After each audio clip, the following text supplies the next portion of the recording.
paper on the table which would be circulated. And then if you put your names, your emails based on the form, that would be wonderful, because the drink, that is possible, but because of the sake of time, I know we don't want to really do it all together because it came a bit late anyway. So we will kindly request you to go quietly and peek back and then sit and then give the necessary attention to the presenters. These are my two introduction, messages. And then when, this is the agenda of the day, it's a little bit longer, but it would be very, very interesting. So we want you to stay around up to the end because, we will be, it is going to be very interesting. So having said that much, and then I would like to invite the first presenter of this session, and then he's, Peter Verboog, and then he is a professor of geography at University of Amsterdam, and then he didn't write it there, but he's also the current science policy interface member, and then who is really behind the tool on integrated land use planning. He's all, expertise on land use changes, interdisciplinary analysis, modeling of land use and socio-ecological systems, and then it would be really exciting to listen from him and then what he's going to present. And then, with that, Peter, I give you the mic to you. Thank you very much, and dear audience, I'm happy to give you, as an introduction to this session, a very short overview of what the Science Policy Interface has been working on over the past 2 years on exactly this topic of supporting land use planning and integrative landscape management approaches in order to incorporate sustainability concerns such as LDN. And especially focusing on the topic of this session, the tools and approaches to support it, to move towards a well-informed land use planning. Because there's one thing is to have good procedures for land use planning, but there's also a second thing is to have land use planning deliver on sustainability, because land use planning by itself doesn't lead to sustainability. There can be good plans and there can be bad plans. So there's 2 steps to take: strengthening land use planning capacity and then incorporating sustainability concerns in the land use planning. So that's what I'm going to talk about. And if we look to current planning practice, we see a huge diversity across the world.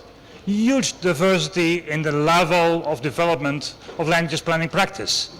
But if we look across those differences, what we see is that a lot of land use planning is focusing on planning of new infrastructure, new urban development, new economic centers, and so on. Often, the rest of the land is separated from the main land use planning process. There's separate processes for planning of protected areas, separate processes for agricultural planning.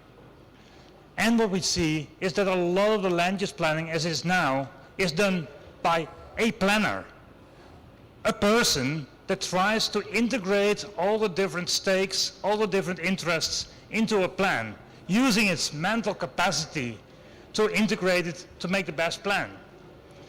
But this practice of land use planning has a risk of ineffectiveness. It has a risk if we focus on only the economic and the infrastructure development, that we jeopardize the sustainability objectives. So that's why we've been arguing that land use planning should be improved in a lot of cases to better integrate the policy targets on sustainability from the different conventions and from the national target setting efforts. So to really come to a land use planning that integrates all the different concerns. Oh, now I'm going too fast. Here we go. So, put in a very simple way, and in the light of this convention that we're here, it is the act of trying to integrate the land degradation neutrality planning into the land use planning. If you plan for new infrastructure, new residential areas, that might lead to a loss of land, degradation of land.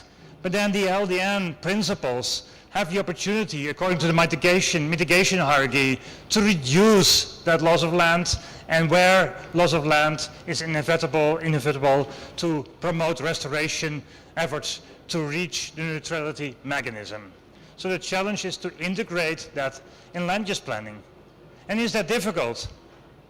Yes, from an organizational point it is difficult. But if we analyze the system of land use planning, the normal cycle of land use planning from assessment, visioning towards planning, implementation and monitoring in the center as informed by stakeholder consultation, then what we see if we look then at the different modules of land degradation neutrality, we see that there's many entry points and that the processes can be very well aligned. So from a theoretical perspective, it is well possible to have the bottom-up stakeholder engagement and the more top-down target setting of LDN integrated in a land use planning process. So that's why we came with recommendations to strengthen capacity for land use planning and make sustainability objectives as put by the UN conventions very central to find better solutions for the land, because it comes all together in the land. The land doesn't distinguish sectors as we do. It doesn't distinguish UN conventions. It integrates it all. That's why land use planning has to integrate it.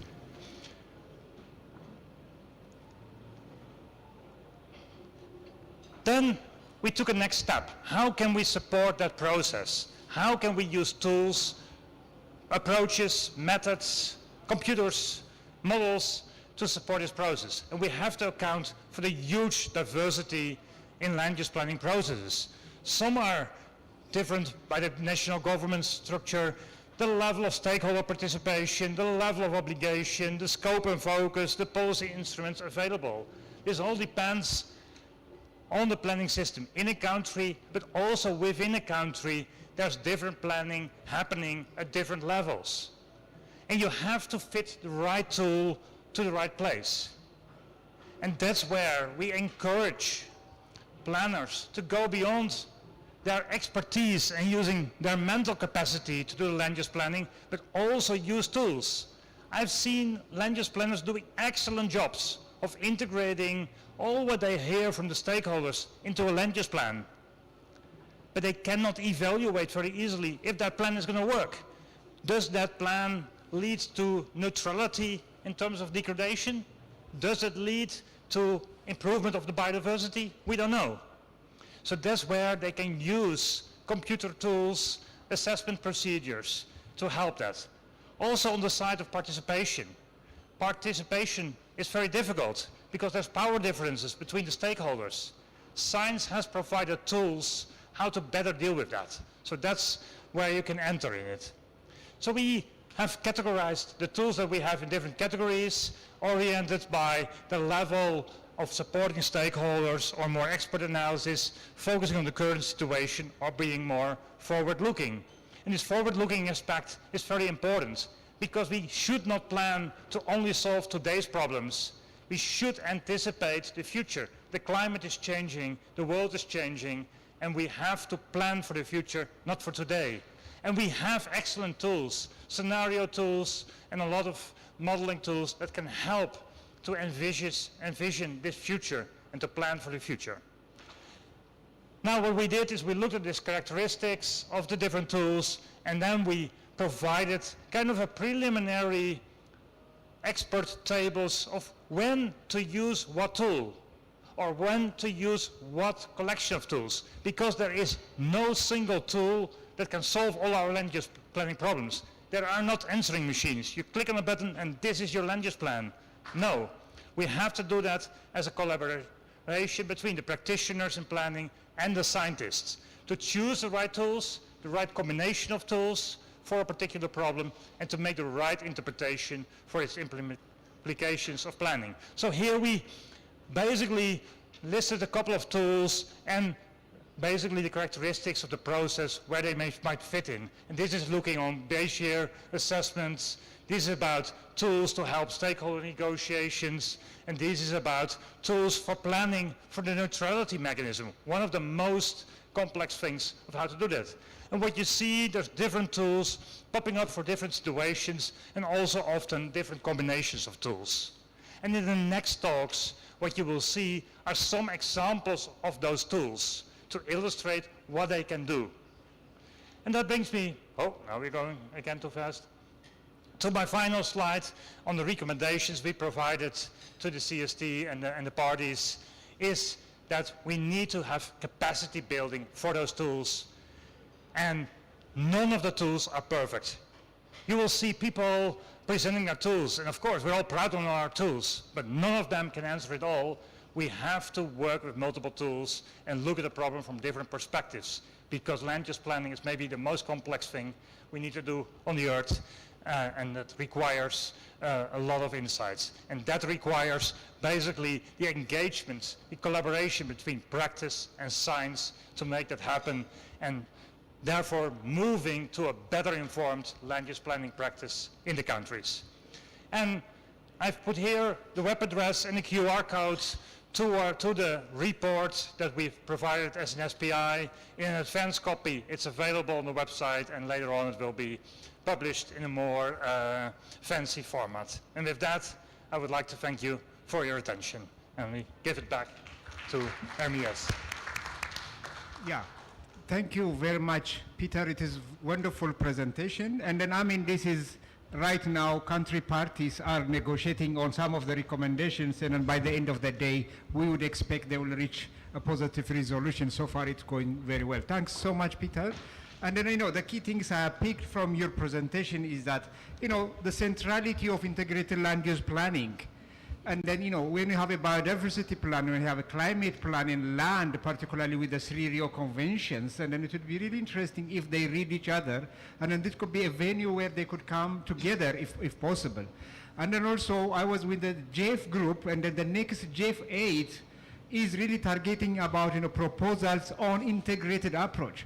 So this kind of tool could be important for countries. Look, we have this tool, and then now we are working with others, integrated way, and the chance of winning even the grant would be very interesting, because the next GF 8 is about integration of particularly the 3 Rio Conventions. And then, of course, the role of science, as Peter said, is really reducing risks on decision making, and then this kind of tools, forward-looking tools, and then all of them really could help quite a lot, and then thank you so much for that. And then I will go to the next presenter, and then he's Pythagoras, and then he's a very well-known tool developer, and then he will try to show us, and then what he has for us. And then Pythagoras, the floor is yours. Thanks. Thank you, Hermes.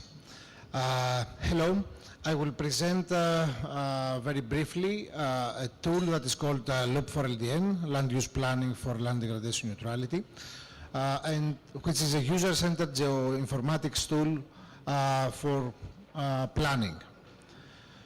Our implementation team was led by SIO and has the support of multiple stakeholder representatives from key regions of interest, contributing with their experience and expertise. Comprises experts in agriculture and sustainable land management, land preservation and conservation, and capacity building for sustainable land management. Our tool integrates LDN into a participatory land use planning via an interface that allows users to evaluate land use and land management transition scenarios, providing visual and quantitative representations of land degradation gains and losses.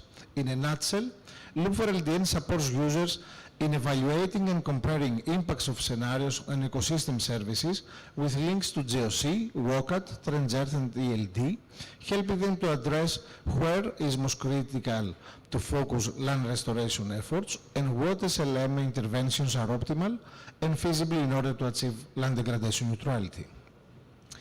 We organize a Loop for LDN user journey in 6 key steps, each requiring a concrete and distinct support functionality from the tool. Specifically, Loop for LDN method and tool assists users on defining their LDN problem, assessing land use suitability, identifying opportunities for land use changes, ranking these land use or land management alternatives, observing the land use land management trajectories for each option, and finally, obtaining a visual representation of the LDN impact on each choice. The Loop for LDN validation trials were held in Tunisia and in Burkina Faso, both organized in 2 phases. In phase 1, A workshop spanning 2 half-day sessions took place, focusing on the tool's methodology and concept, as well as on how well the tool fits in the national loop processes of its country. In the second phase, we ran hands-on workshops that took place for 2 full days, focusing on the real use of the tool in areas of critical interest. Key features include, among others, the use of SDG 15.3.1 land degradation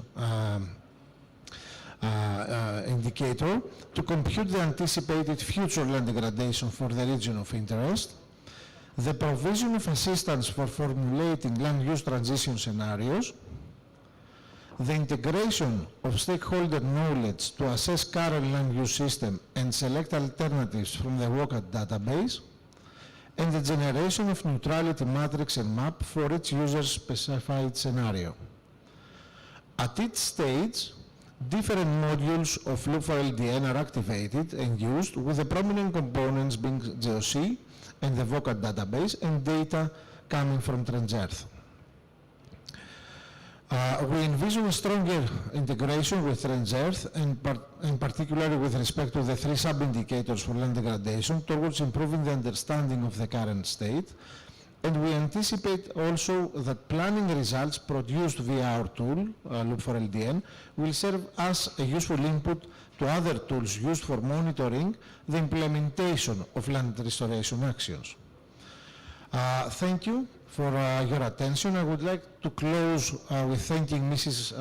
Atia Rafla for organizing the Tunisian pilot and mobilizing the requested resources, and I look forward to her presentation on the details of the Tunisian pilot and the relevant insights and lessons learned. Thank you.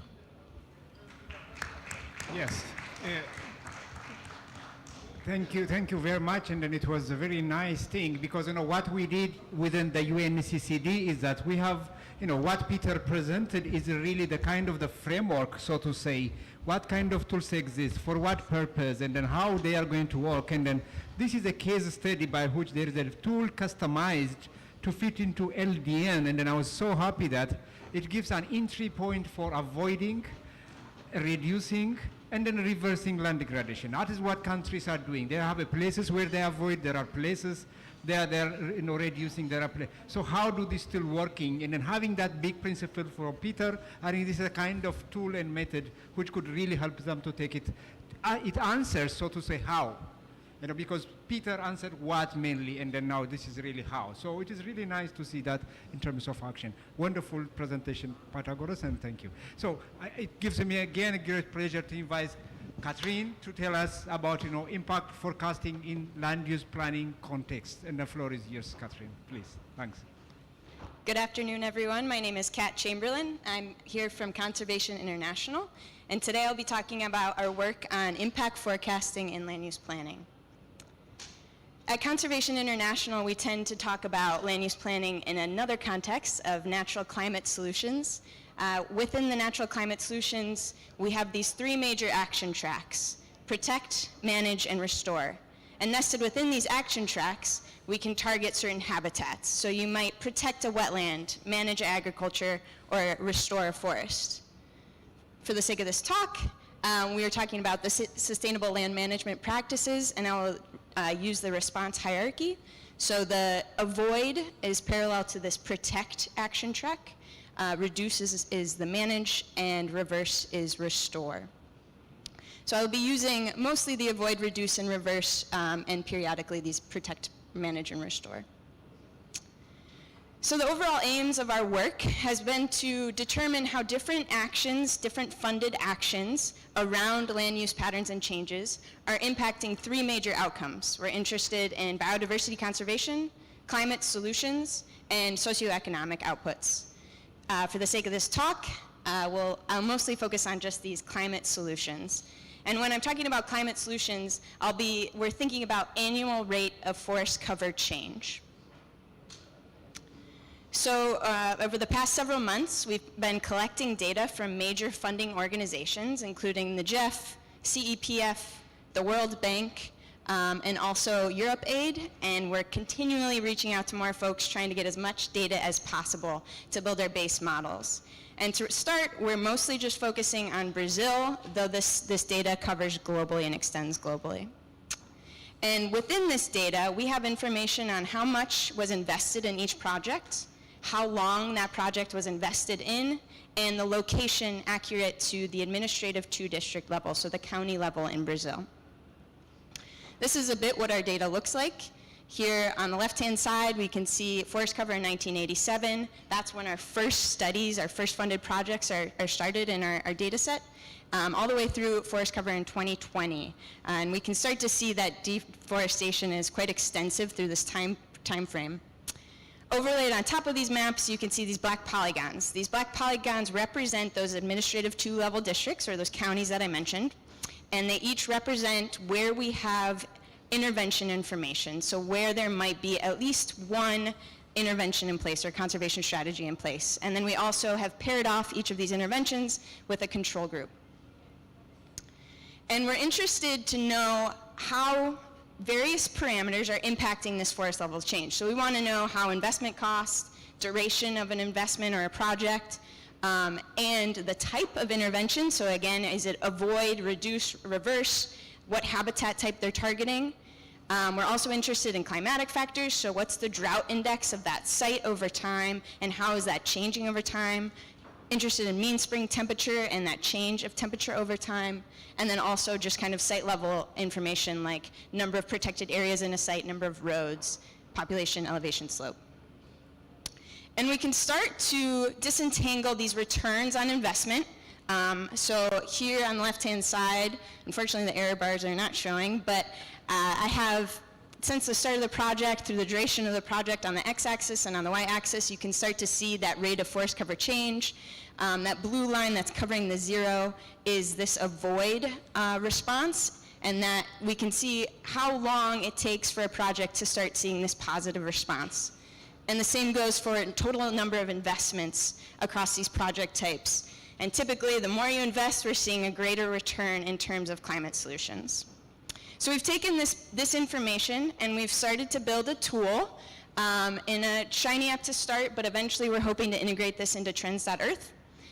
Here's the home page. It gives a ton of information, but we're going to start first on this evaluating project impact. So this is just looking at our base models to start.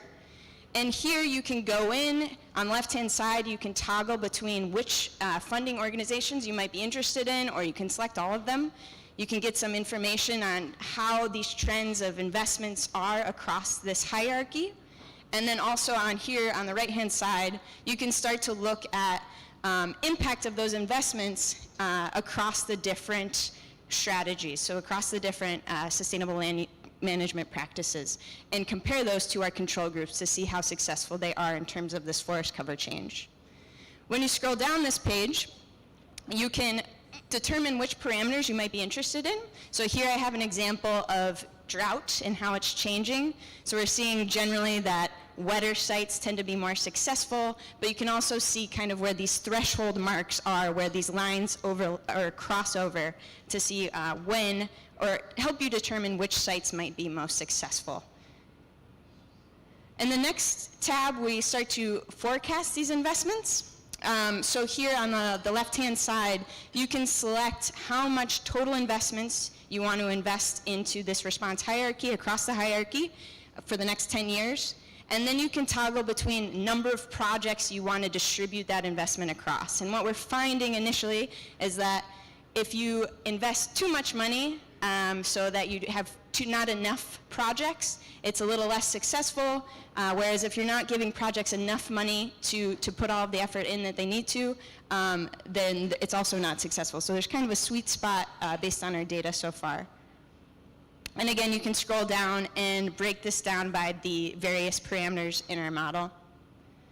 And finally, we just started a prototype on kind of a choose your own adventure. So at the top, you can select which sustainable land management practice you're interested in, avoid, reduce, restore, how much you were interested in investing, start of the project, end of the project, And then at the bottom, you can see if you're anticipating a change in number of roads at that site, protected areas at that site, and also shifts in expected change in temperature and precipitation. And you'll get some initial outputs there. So next step is to integrate these biodiversity outcomes and these socioeconomic outcomes into the tool. We want to start to incorporate habitat level a little bit more, so it's a little more specific. And then we hope to overlap these three major outcomes: biodiversity, climate, socioeconomic, so you can kind of determine where those hotspots are for targeting these interventions. And finally, we'll keep adding data and hopefully improve our base models, and from there begin to extend this work globally. Thank you. Wonderful. Yeah.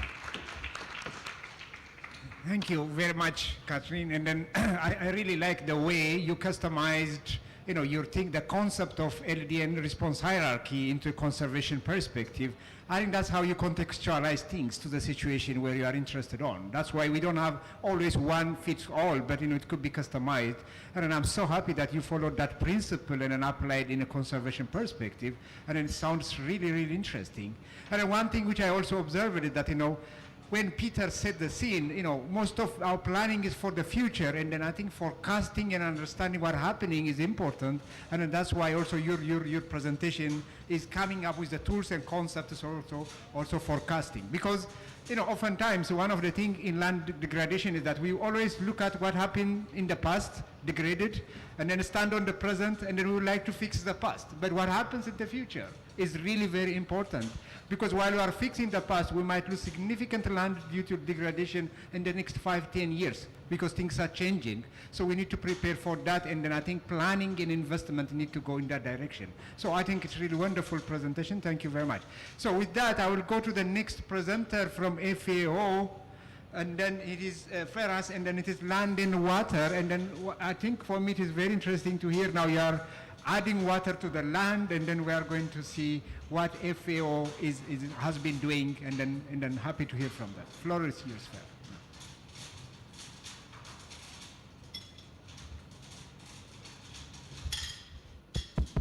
Hello. Thank you very much, and nice to see you. Nice to see you, everyone, and thanks for the opportunity to talk a little bit about what FAO is doing. And also, that is complementary to what colleagues are doing. And we had yesterday a very good interaction. So, how do we bring all together what we are doing and what others are doing in land use planning, which is very, I should say, complex, because there's a lot of factors, a lot of variables, a lot of emerging issues that control land use planning. How do we summarize those and put together a model that could help the users, the decision makers, in making the optimum decisions, not the best decisions?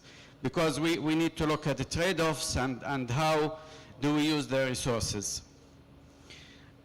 So we are currently working in two main things: the land use planning guidelines, which was published in 1993. We are now developing update of the guidelines based on emerging issues, especially looking at land degradation, sustainable land management, and this is a very good opportunity for us to interact and to join forces on how to upgrade and update the guidelines in order to reflect all these new issues that came. And also talk a little bit about the toolbox that FAO developed as a response of the need for knowledge and information in land resource planning and land use planning. Well, looking at the landscape, land includes soil, water, vegetation, settlement, activities by the communities. So it includes all these variables together, plus the socio-economic dimensions. And we always look at what are the emerging issues: the climate change, the land degradation, drought, restoration. All these emerging issues should also be kept in the scene. How land use planning is linked to land degradation neutrality there is an equation where if you have a good climate and you have good management of resources, you end up with sustainability and resilience. While if you have unfavorable climate, you have mismanagement of resources, you end up with degradation and vulnerability. To bring the land and landscape from degradation and vulnerability to sustainability and resilience, land use planning is the tool to implement sustainable land management practices to bring and reverse the trend from degradation and vulnerability to sustainability and resilience. So this is the tool and how we perceive land use planning as a tool to help in achieving land degradation neutrality. The planning is happening at different scales, from the national to the district and then to the local scale. And this is the complexity, because each of these levels should talk to each other and should start with a general planning at national level, more detailed planning at district, and then very detailed at local level. But how to link them together, how to link sustainable land management practices at field level with the decisions that are made at national level, that is the challenge. And that is why we thought of looking at the available tools to help decision makers and users in adopting such a complex formula. Now, summarizing the tools here, there are mainly 4 steps of planning: the assessment, the planning, the implementation and management, and the monitoring. And for each of those, there is a set of models and tools that are used widely by different users. They are developed sometimes locally, they are developed globally, and these tools should be brought in one place, so people can have, if you like to call it, a one-stop shop where they look at all these tools, looking at this complex relationships, using the landscape as the main unit of interaction. How do we bring all these tools together in one place? To do that, we started doing a global survey of the available tools, and that was in 6 languages, the official UN languages. It was returned back by 747 respondents from all regions, from all sectors, from all continents. And based on this, we identified the need. What are the needs? One of the main gaps were knowledge about these tools. The availability, the tools are many, and we spend a lot of resources and time and money developing the tools, but people doesn't know where are these tools. So we decided as a starting point to establish what we call Land Resources Planning Toolbox. Currently we have more than 150 tools available in this toolbox.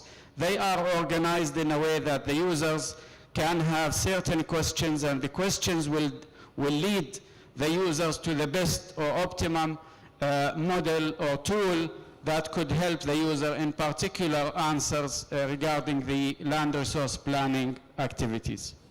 And the main idea of this tool is to put the sustainable land management into practices. So how do we identify areas where implementation is possible? What are the practices that are possible? And again, I refer to what we discussed yesterday is going in that direction, and I see a lot of opportunities to work together on this. The toolbox is subdividing the tools under biophysical tools, socioeconomic and negotiation approaches, integrated tools of biophysical, socioeconomic and negotiation tools, and then a database and information system, and finally supporting tools. So this is how the logical organization, and under each category there are set categories where the models are organized in order to help the people in finding out the best model. Now, this is open toolbox, so if you want to add your tool, there is a template, you can fill it up and then we add it. So everyone is sharing knowledge about tools. It's open for everyone, and we welcome you to add tools to this so everyone knows about what is going on. The use of the tool, there are different ways. One way is to just browse the available tools by going to the category, subcategory, and then see how many tools are there. 20 tools, you look at them and then you decide which one is the best for you. Or you can do a free text search. You just type land evaluation, land degradation, and then the tool will bring to you all models that are related to that keywords. Or you could follow the guided search where you go step by step from the category to the subcategory, to the scale, to the type, and so on. So you define where are you working, what is your main activities, and then the toolbox will give you which one is the optimum for you. I move now to the update of land use planning guidelines, because this is now was published in 1993, and we realized there have been much happened. So how do we update this? And the guiding principles for us is that the planning started from a biophysical and socioeconomic, environmental and governance assessment of resources, and then land suitability assessment. How do we define the suitability of land for different future land use and sustainable land management, and then you use that to lead a negotiation process between the different sectors and the stakeholders who are affected by land use planning, and they should reach a pact or agreement, and Ms. Vera Berger will bring that in the discussion, how we implemented that in some countries to reach an agreement between the stakeholders on the optimum way to go forward, and then finally implementation and monitoring. So the guidelines will put forward some steps on how to start this process, how to end with some recommendations, and how to monitor and implement those practices. And I wish to thank you. These are the available, some of the available resources. We have the land resource planning paper in Arabic, English, French, Russian. I have also the Chinese and Spanish for those who are interested. We have the land use planning toolbox. Also, the interface is in 6 languages, so everyone can use it and benefit. Thank you very much. That's wonderful. Yeah. We also would like to thank you so much for the excellent presentation. And then, you said it, how do you really bring the local level processes into the national planning, and then how the national planning also goes to the local services. It's a two-way traffic to me. I think that would be the interface, which is really wonderful. And then also I like the toolbox where people could have a look, and then also inviting others to bring into that platform is also interesting. So one thing which I personally miss is that we miss also what you call a feedback loop is missing. Because you have a tool, you throw it, but if you don't get feedback, you cannot continuously improve it. So for me, I think it's really getting feedback into our tools and methods as we go along, and then keep improving, that would be interesting, particularly for the tool developers, I think. And then also having this kind of rich data within FAO is interesting, because sometimes we always tend to establish new platforms, new areas, new tools. So it would be really interesting to make use of what is being invested on. And then if it has to be improved, continue investing on the same thing as much as possible to take to the next level so that it will satisfy someone. So for that reason, I would also request GIZ perhaps to work with FAO when you are establishing a platform or discussion forum. Take both of you together and then build on whatever it is there. Then we will let's have a community of practices, let's expand our networks, and then let's make ourselves relevant to our end users at the end of the day. Thank you very much. So with that, I would like to invite Alex to give us a presentation on GeoLDN. Alex, the floor is yours. Thanks. Definitely. Thank you very much, Ermias, and thank you everyone for joining us today. I'm glad to be able to speak to you.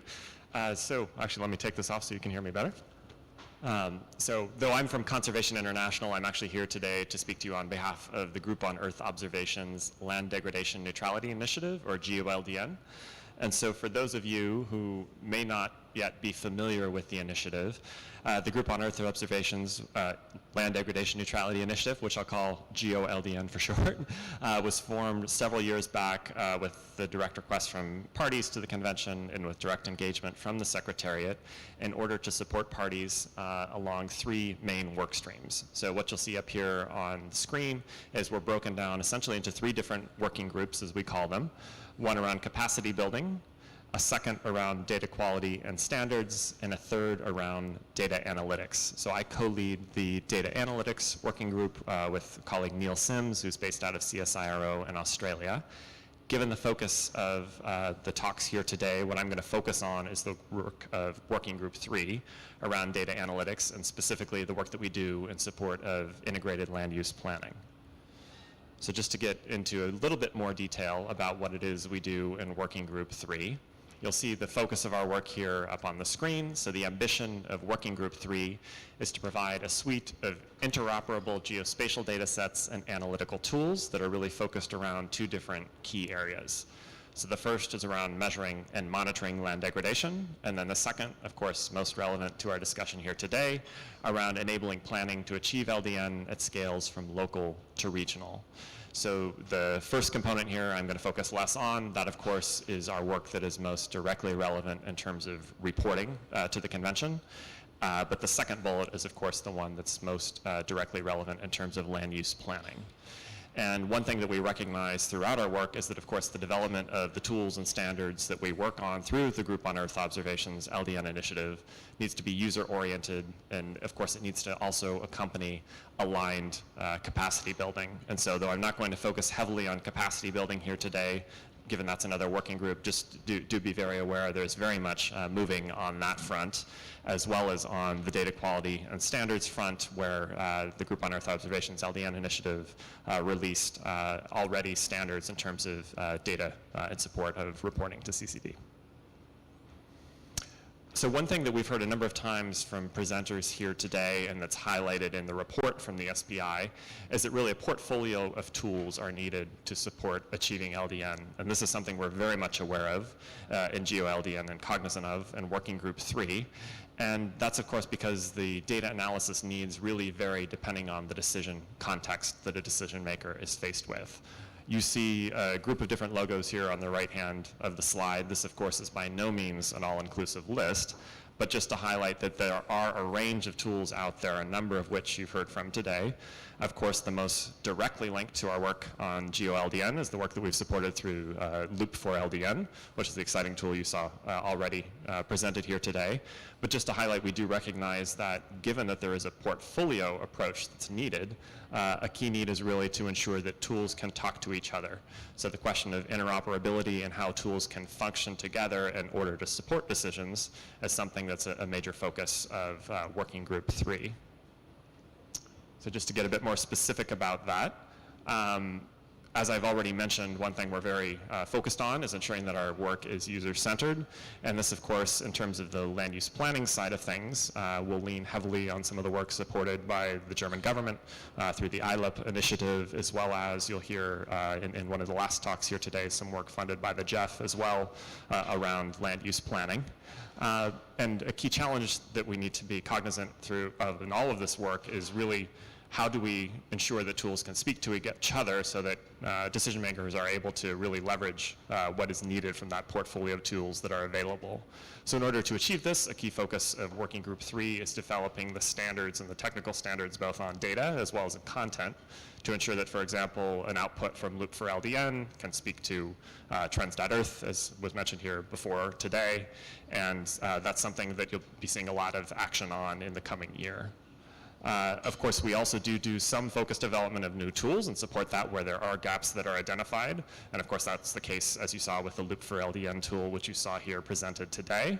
So one thing that we'll be doing in the coming year is conducting an analysis of tools within this space, drawing heavily on the work that's already been done. For example, as you saw from Ferris in his presentation from FAO, the Land Resources Planning Toolbox, of course, already provides much of the information that will be useful to inform that review. And we've also actually conducted a review within GeoLDN as well 2 years back of tools in the LDN space. But stay looking out for that. And of course, another element I do want to mention is on the capacity building front. Activities are moving rapidly within Working Group 1 right now. And of course, we're very cognizant of the need to connect between our work on the analytics front and on the tools front, as well as on the capacity building side, to ensure that both are aligned and that both the tools are maintainable and sustainable, and that also users are able to get what they need out of the tools and really address the decisions they're trying to make. So with that, I will hand back to you, Ermias. Thank you very much, Alex, and then for that one. So, yeah, also we'd like to thank GIZ for making that, because I'm also a member of one of the working groups, but I was one of the most lazy member. And then from now on, I will try to improve and contribute. Because what I like there is I would say, it is, consulting people, trying to customize their needs. I was in the Africa group, so to say. So, and then I think bringing that up from bottom up, and then, from up to bottom to also is really interesting, and I hope. And then, of course, GIZ also might take also a lesson now from existing tools where we are heading to, the principles that Peter put up, up front. I think it would be good to consider also what is being really discussed here, and I'm quite sure it's going to be one interesting, option among several. And thanks, Alex, for that. And then I think, I'm sorry, audience, because there are so many presentations coming up, but I would like to stop here a little bit to listen. Okay, we heard all this, and then what does it mean for countries on the ground if they heard all this? And then I would like to invite Rafla from Tunisia, who is the director of Souls department, and then I would like to hear from her as a user, potential user, so to say, of this. What does it mean for you in Tunisia, and then maybe even in the region, and then any perspective you have? Let's hear from you. Thank you.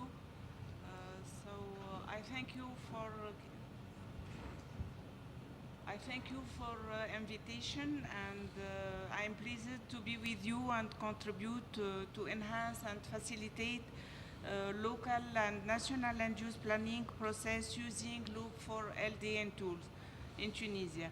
So Tunisian Soil Directorate was involved in many programs, which main objective is to take adequate measure to achieve land degradation neutrality at the horizon 2030.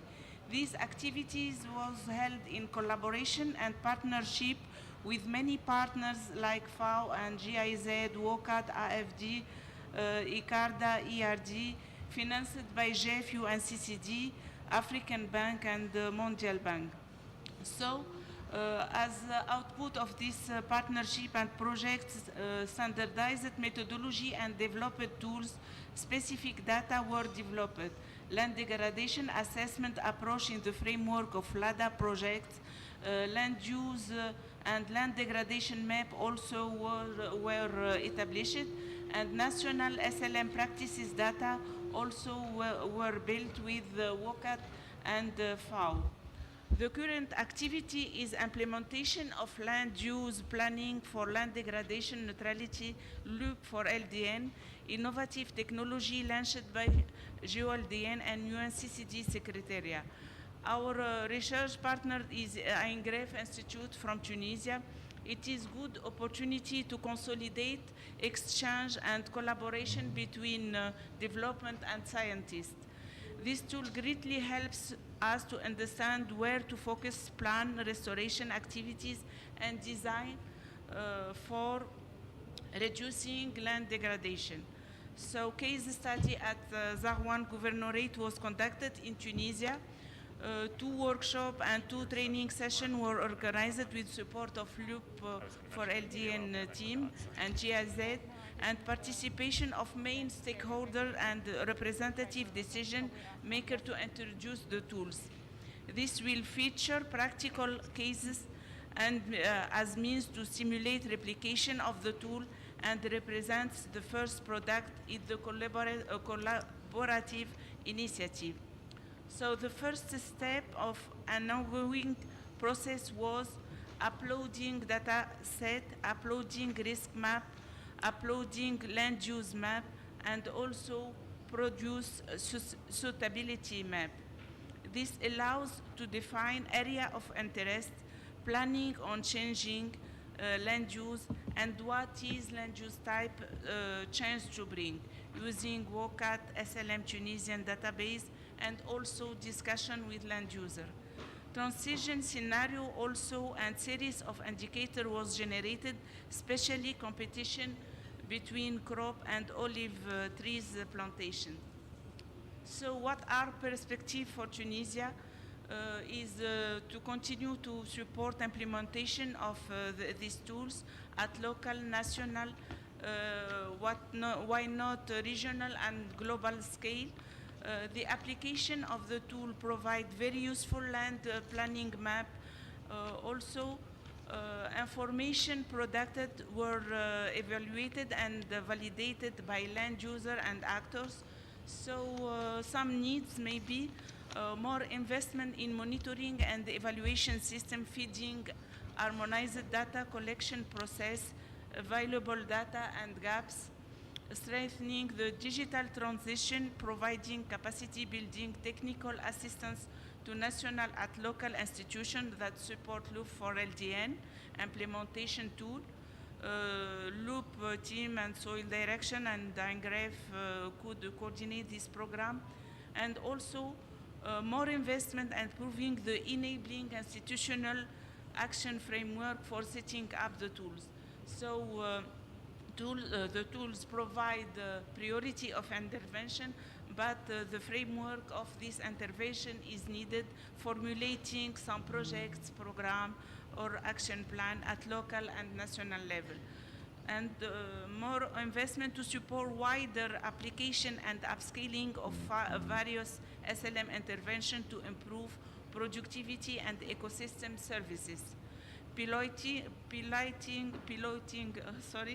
option prioritization and stage of intervention, providing information about area under improved practices in production system, identification of land user beneficiary and their encouragement by some subsidized and small project maybe, to identify and evaluate the benefit add value that can be achieved using Loop for LDN tool in comparison with current Loop process and the possible needs for next improvement of the tools. Finally, carbon sequestration, productivity, and fertility benefit. Thank you. Yeah, I mean, it is really great to hear, and then also in the future, I would say, you know, whenever we develop this kind of products, I think it has to be, you know, oftentimes we design, we test, and validate, and then disseminate, and then we go back, learn, and then again we revise. I think this is how normally systems working, and then this is a kind of the phase where we are. Is it seems like, you know, we are designing, and then, you know, we have ideas and the design and testing. So I think it would be really interesting if we go a little bit further and have that, you know, feedback loop, so to say. And then I'm quite sure maybe when we meet next time, Tunisia might tell us a different story than now. However, I really picked how the potential of these tools in terms of, you know, horizontal planning, that means sectoral planning between environment and agriculture, for example, and then also vertically, you know, you have seen globally, regionally, at national, subnational, and local level. So I think that is where the essence of integrated land use planning as central or integral part, and then as Peter also put it in his first presentation. And thank you very much for Tunisia, and then we wish you all the best. And then, of course, if you go for Jeff 8, and then this kind of things are really will help you even winning something to take it to the next level, I would say, because always there should be enabling conditions, and then of which finance matters to me. So that would be wonderful. So I will have one more reflection from Vera FAO, and then I will open it for question and discussion. And then Vera, what do you think? Because FAO is managing several countries, and then we would like to see your critical view of all the tools presented. And then what do you think? What is your take as FAO? Vera, to you. Thanks. Thank you very much, Ermias. Is it okay? Yeah. Yes, actually, unfortunately, I sent a few slides a bit late. That's why we can't show them. But I wanted to show that FAO, in order to support this process, we worked with the countries to develop a decision support framework. in order to facilitate this whole process. So this decision support framework starts with a national and subnational assessment of the situation, assessing also the LD, land degradation and sustainable land management, and from there is a selection process in order to select priority landscapes. I talk now at the country level. And then the work starts at a landscape level with a landscape level assessment, where we also look at the livelihoods and the natural resource assessment. And from there, the best SLM practices are selected, which are going to be used in that landscape. And this will help for the SLM territorial planning, involving the different stakeholders, and the prioritization of the different actions which will be taken at that landscape or at that level, at the landscape level, and defining also which are the different partnerships and mechanisms which we're going to implement, and also how this links to the policies and the institutions which are at that level. And from there, the next step would be then the implementation of the sustainable land management practices, and also scaling out from that place to a wider area.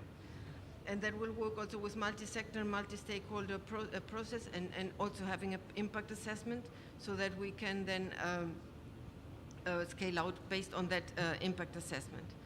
And this is also feeding into a knowledge management platform for informed decision making, so that from there we can scale out into the whole country using the same methodology. Actually, we have been working in some countries. Unfortunately, this slide was very nice, showing how we work from the national to the subnational local level, using also the Lada Walker tools, basically looking at the different land use systems, the type of degradation, the SLM practices, the socioeconomic situation, mapping that, and then going into a negotiation process, using also the tools which were mentioned by Feraz, and looking into a participatory identification of communities and SLM priorities, so that land degradation and restoration can go on, and then developing a territorial development pact with the different stakeholders, implement of the management and restoration practices, and then also the important part is also monitoring and scaling out. So this has been happening, for example, in Morocco, and also there's some a very good experience in small island development states like Rodriguez and Seychelles, where we have started with a collect earth, mobile land use, erosion, rockiness, agricultural cadastre, looking at that information, updating the land use map, detailed soil survey and mapping has fed into an updated land suitability map, and from there the decisions are taken. So we're looking at the land suitability, and from there the evidence-based participatory land use planning, leading to an agricultural land act, and then the implementation at local level and expansion to the country level. So this is how the processes, looking into the information, the process of the participatory process of involving the stakeholders, because I think it's also very important to know that there are conflicting interests, and very often not everybody is there when the decisions are made. So it's important also to see this conflicting interest and get this power place right, so that decisions are taken in an equitative manner. So, and this is considered in this process as well. Thank you very much. I hope I could cover it. Yeah. Thank you, Vera, and then also you gave us a very practical perspectives on how the process goes on, and then we are going to test also how the tools are going to support us. And then I really like having the sustainable land management issue and the landscape level issues, and then where is the spatial unit of integration. I think all those kind of things would be really interesting when you are using the different tools. And then yes, and then as also Peter mentioned it, you have, if you are at the baseline level, you need tools like participatory tools, and then we have a set of tools, cluster of tools by which people could use. And then if you are in the middle implementation phase, still there are tools which could help you in the implementation phase. And then if you are also predicting for the future, there are forecasting kind of tools. horizontally, and then I think that's why we have that spectrum, space of tools and approach, and then by which people could have an entry point, which ones will fit my purpose kind of thing. So I think that's like the land capability suitability, which land for which purpose and which tool for which kind of planning purpose can be really an interesting exercise. So thank you very much, both of you, for giving us your reflection, and then I hope the tool developers and then all of us could also take lesson from what they said, they presented. And then now I would like to open for 3 questions or any reflections from the audience, and then we will have like 2 more presentations, and I will have also another round. So if you don't get the chance with this round, I will try to compensate with the next round. So I'll try to be fair, maybe from that group. Yes, the first in front of me, 1, and then another one, maybe let me identify, okay. My sister over there. A third one? Oh, this side, no question. Because you are from my side, or? Yeah, okay. Any hand from this side? Oh, here, okay. Now we have 3 questions, reflections. Keep it short, if you can, and then, yeah, please. Gentlemen.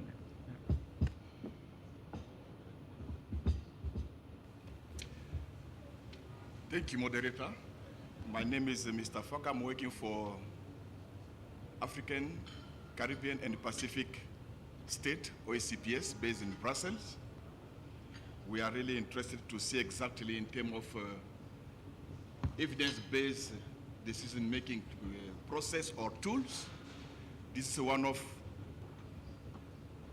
our target, how to help member states, especially the minister, the decision makers, when they are coming for the meeting, to help them with the good information for them to take the relevant decision.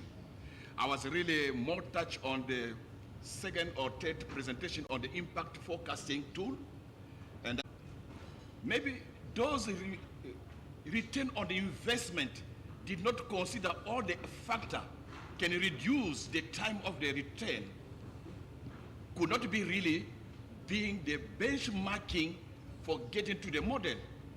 If your investment did not consider all the factors bringing to enlarge or to delay your investment, and you consider that input, it will not give you the good information in terms of the future decision. So those one was really some kind of the reflection to see how the model, maybe we can discuss with our colleague who presented to know exactly the inside of the model. Thank you. Thank you very much. Good points, and we will try to get back to you with some ideas from the organizer, so to say. Thank you very much. I'm Maria Divan. I'm the regional agronomist for IFAD, the International Fund for Agricultural Development for Asia Pacific. And that is a very exciting session. I have a lot of projects that indeed produce some good land use mapping and some very bad ones that after 3 years are still nowhere to become operational. So that's really good to know, and I will go through it. But some questions on how it could be even more useful. I don't know if it's there, but like as banks and investors, if we want to start adopting tools, one thing we need to know quickly, we are on a mission, we only have 2 weeks, we can't go in big manuals and things, but how much will it cost us? If the project wants to invest it, if we want to put it in a loan, a grant, how many days, what kind of expert, which level can implement it?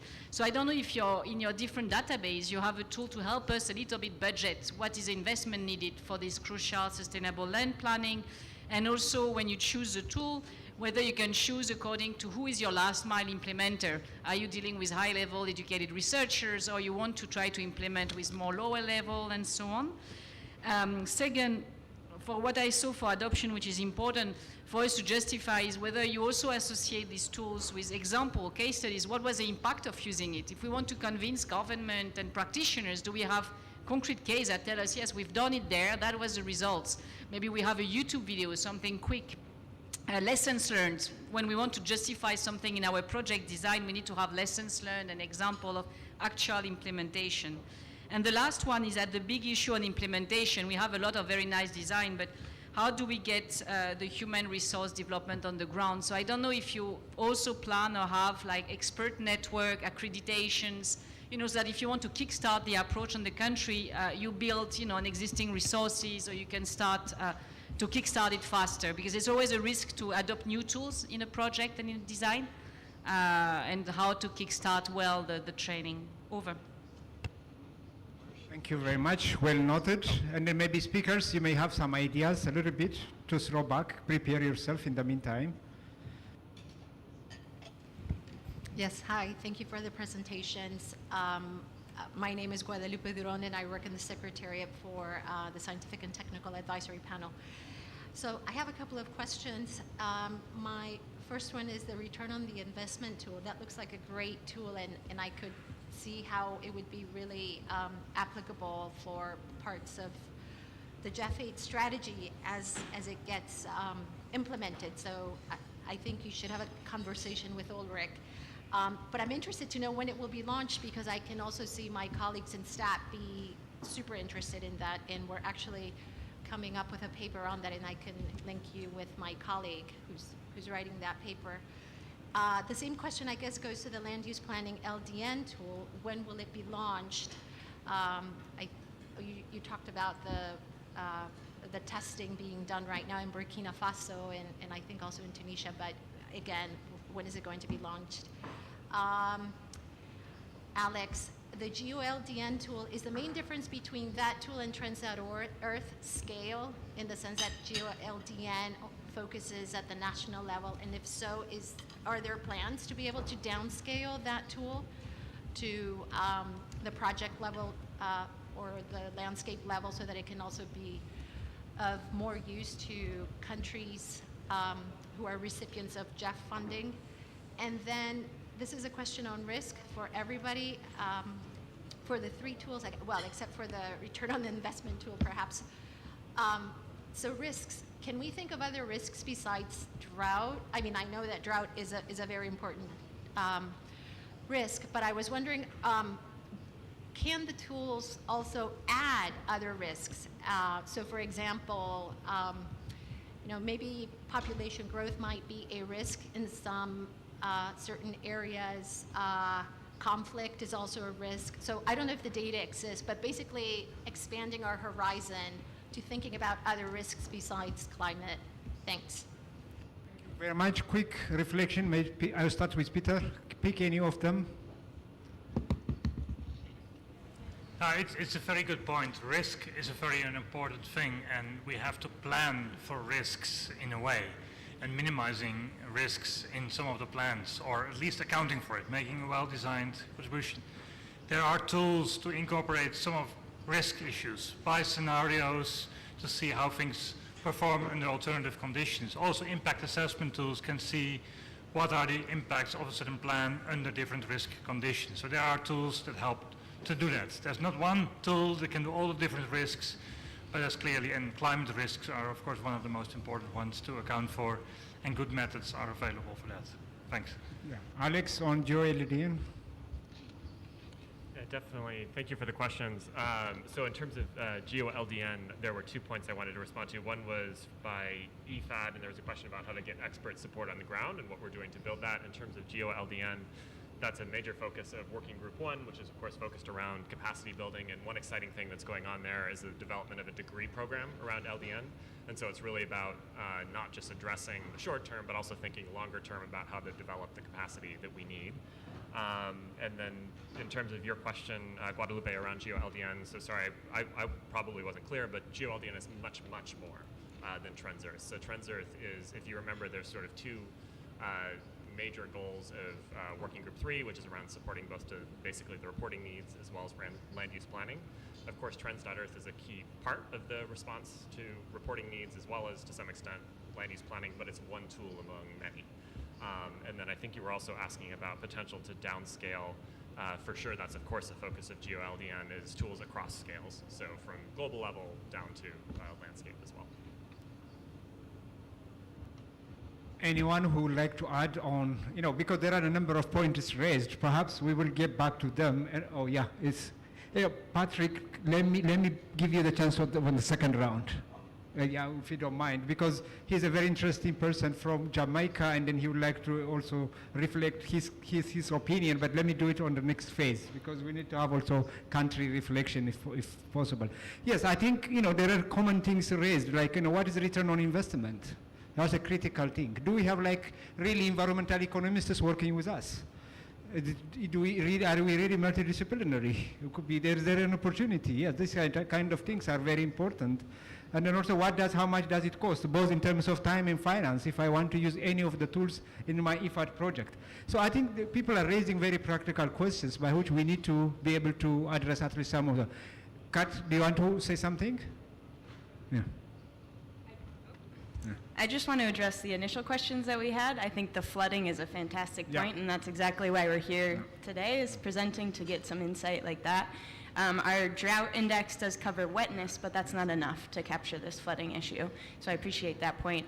And then in terms of the return on investment and if we're seeing carryover effects, we are constantly updating these applications in this tool, the base model, so that we can capture those longer term effects. And in terms of when will it be launched, Guadalupe, we're hoping that it will be by the end of the year. It is publicly available now, but I wouldn't use it quite yet. Still working on it. Thank you.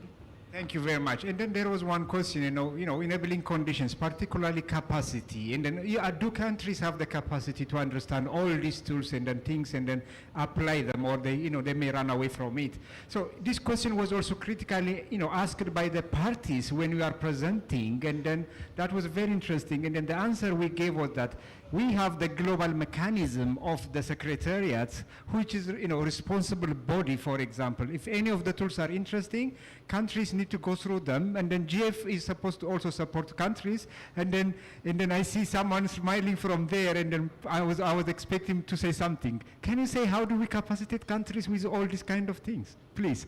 Because I saw you, that's why I spot you. Thank you, Ermias. No pressure, right, for the GM.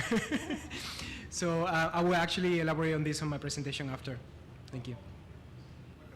Wonderful. So I think with that, I will invite to the next speaker on to come to the front, and then you give us your presentation, and then it is on about. You'll tell us exactly what it is, because there's an acronym S for Integrated Land Use Planning. Yes. Survey. Okay. Oh, I don't know. Thank you, Ermias. Yes. I mean, this part of the session now, the last two presentations are forward-looking. Before we have seen what's in development, what are achievements that we had in terms of tool development, and what are our plans from the different organizations and all together. And now we want to present some networking opportunities and the opportunities on the impact level. I don't know if you all had the chance to go to the CST opening session. There was a very critical question from the parties of, it's very nice to have all this science here, but where is the implementation coming? And this is what this short session is now dealing with. So maybe let me tell you that also from the CST session, we had the chance to hear the recommendations and proposals from the SPI, and we also heard them again from Peter today, which was, one of them was capacity development is crucial. Tools are underused in land use planning, and we need mutual learning between the data communities and tools communities and the land use planning communities. And I'm also, in a sense, representing GeoLDN. I'm one of the co-chairs as well with GeoLDN. So GeoLDN with ELD, the Economics of Land Degradation Initiative. You see Nina sitting there from this the initiative. VOCAT, you see Chatenda is sitting there. And United Nations, especially Global Mechanism. Pedro and and FAO, of course, FERDAS and VERA. So all these institutions together, we are now trying to start a longer-term process that will address some of these challenges that were addressed also by the SPI. And one of these, or the main part you see here in the timeline, is we want to build up a network, and this was also a question from Marie-Aude before. There's really a need of knowledge exchange among land use planners worldwide, and also between land use planners and tool developers. and also between land use planners and the environment community, because it's not natural that environmental issues, the environmental conventions, are being thought about in traditional land use planning processes. And these are the issues we wanted to address with this process. And we see the side event here as also one of the starting points for this process. So to start, build, and extend this network. This is why we handed out the list for participants. So I hope everyone signed up there. So after the session, we can contact you. Please leave them on the table. And yeah, with this workshop series, we are planning a workshop series to kickstart this process. We are just currently setting up an advisory board of land use planners. We have Patrick here, who will also be represented in the advisory board, who will guide this workshop series from a very practitioner's point of view, because we wanted to avoid to have like a very conceptual, scientific, global concept of these workshops, but we wanted to have a proof of concept and have land use planners really challenge us and ask what is really the gaps that are needed. And then we will have a series of workshops, and everyone who is signed in, we will share some more information with you as well. And so if you're interested, you are invited to join this. There will be a workshop for land use planners, then one for tool and data developers, and in the end, there will be one for scoping opportunities for collaboration. And the good thing is that this network will be maintained for at least 4 years by the GILDN initiative, which is planning to have yearly dialogue forums for the next 4 years. So there will be some moderation of a network, which I think is important to keep this alive. And the whole process is linked to ongoing processes, and I think already that we are sitting here together, all the point you heard very much about already is the part here with the different tools. I mean, there are just some examples, the FAO toolbox, land use, the Loop for LDN tool, Trans.earth, and many more. And the idea to bring them together in a portfolio or ecosystem of different interoperable open standard tools. This is part of what will be discussed also at the data part of the workshops. And also the other process is about the guidelines. You heard Feras talking about the guidelines that FAO is going to update, and also the GM is planning to have guidelines on land use planning with a different perspective, and GIZ is currently conducting a study that will also have a guidebook in the end, and we are working together to align all of these and to bring this together to avoid duplication and increase synergies. So this is the one process, and I will go just a little bit deeper into this, the study that we are doing from GIZ, because you can be part of it. If you copy this QR code, or if you follow the link that we will send later around by mail, or you copy this very short link here, you can participate in a questionnaire which will address the issues of data use in land use planning. And it's a very specific focus. We are looking at why is the use of tools and data underused? Why are tools and data underused in land use planning processes, and what would be a so-called enabling environment to that there's a larger uptake of tools and data for evidence-based decision-making in land use planning processes. The target group here are more project managers and their local partners in land use planning processes. And so if you participate in this survey, you will be part of the outcomes there. And this was just very quickly what I was going to present. You can also see here the website of the From Data to Action group, and this where you find more about this workshop series, and also a small video about this and the partners involved. And we're happy to work together on this. Yeah, I mean, wonderful. I think this is also a kind of, where from here, then I think that shows the roadmap.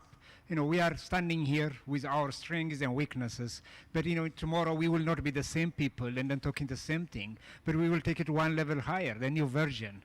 And then I think for that, taking that initiative, GIZ yourself, and then working with all this network would be really fantastic. And then we will question you back, and what happens after a while, and then we're looking forward for your next presentation, which looks like completely different, I hope. And then I think, thank you very much. And then also bringing tool developers, planners, practitioners on the landscape. These are a very critical, stakeholders, I would say. And then I think that's kind of getting, loophole of also feedbacks mechanism, because we never stop learning, and then we never learn unless we practice. And then that's why I would see it, and that is really kind of interesting theory of change. I stop it there for you, and then I would invite Pedro to take the last presentation, because I can't wait to hear you, because I even spot you before you come, and then Pedro, the global mechanism, and then show us the mechanism how to go further. Thanks. Thank you very much, Amia. Thank you, Ante. Colleagues, good afternoon. My name is Pedro Lara. I'm a program officer with the Global Mechanism. It's a pleasure to be here and to present to you some of the things that is coming. It's very exciting work. It's a complex work. It will make it work really hard, but I think can be really, truly transformative. So let me start by going back to where we start on the LDN journey. We got a mandate 2015, 2016, thanks to also colleagues from the Secretariat. We put together the LDN target setting program in place, which I think has been a true success. 129 countries participating, 106 already have targets, and over 450 million hectares committed to restoration. This really outstanding. However, we did a little bit of internal assessment and think, okay, how many of these countries that have set targets actually make the linkage with land use planning? And the answer to that was roughly around 30%, either directly or indirectly through targets or even measures that spoke about how to mainstream LDN in national and or subnational land use planning frameworks. So this got us thinking that there's a major gap here, and got us discussing with the Jeff how we can cover this gap. And with this, we are now about to launch a project that should be approved hopefully in the coming weeks. We've been working with IUCN and Jeff, as I said, but also with the colleagues from Conservation International. And really the idea is to change the rules of the game through integrated land use planning and through really putting LDN and the response hierarchy at the core of decision making at country level through integrated land use planning. So this project, we hope that